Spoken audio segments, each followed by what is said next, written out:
Monster Michael Todd versus Frank Lamparelli. This was a do or die moment for Michael. He had already lost 3 matches until this point at East versus West, couldn't afford to lose the 4th one. And first round started, they slipped, they went to the straps. Michael Todd was forced in a king's move by Frank Lamparelli. Some of us assumed that Frank may be impatient and try to go for the pin early, but this is a mistake that he did not make. He was patient, he climbed over top of Michael's hand, and then he hit sideways and got the job done. We once again thought that this is going to be over for Michael. Frank Lamparelli is also going to beat him. The first round that Kidragali Ongarbayev won against Michael, which was actually the second round of that match, was more difficult than this one. Frank beat Mike easier than that in his first round. So second round, Michael went for the press, which I believe was stopped by Frank, but there were some fouls and stuff. But then a flop press off the go did work for Michael. After that, in the third round, once again a press which was stopped by Frank this time, and then that was an absolute war. Michael was already on 1 foul at this point, and then there was a second foul called on Michael. Michael complained about the first foul as well. He wanted to see the review, the footage, but apparently there is no such rule at East versus West to call for protests or reviews, which is beyond imagination. I don't know why they wouldn't have that rule. So second foul was given on Michael, and then he complained a lot, as he should have if he believed that there was no foul. And somehow, I'm not sure if the referees reviewed the footage or not, but they were just like, okay, so you're complaining, you think it is not a foul, we'll reverse the call.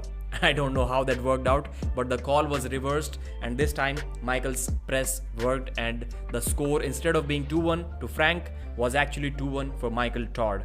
So Michael did a great job there, actually speaking up when he believed that the call was wrong. Next round, once again, this time Frank Lamparelli stopped Michael Todd's press, and Michael was in a full-blown king's move. His hand was getting taken. He did not have much pronation. He was not turned palm up either, but he was kind of flat and with this broken wrist position, and it was not working for Michael.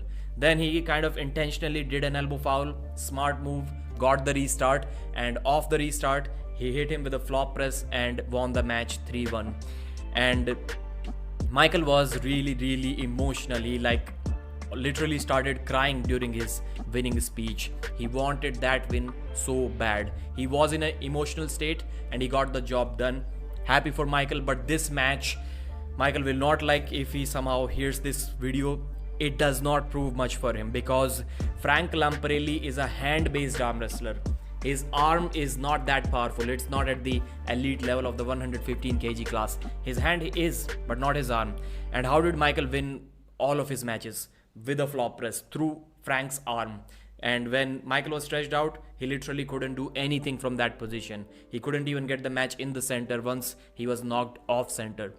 So the arm power guys who are going to have a strong enough arm, they will block Michael's flop press. It will not work against them, and then he will run into some trouble. So as good as it may sound, this win for Michael, as much as he needed it, I don't think it matters a lot in the long run because of the way Michael won. I would have been so much happier if Michael won through that king's move, brought him back, and then transitioned to a press, because that's what he's going to be needing. He's going to be needing to do at the top level, which we did not see today. But anyways, good win for Michael. Please hit the thumbs up, like the video, and subscribe.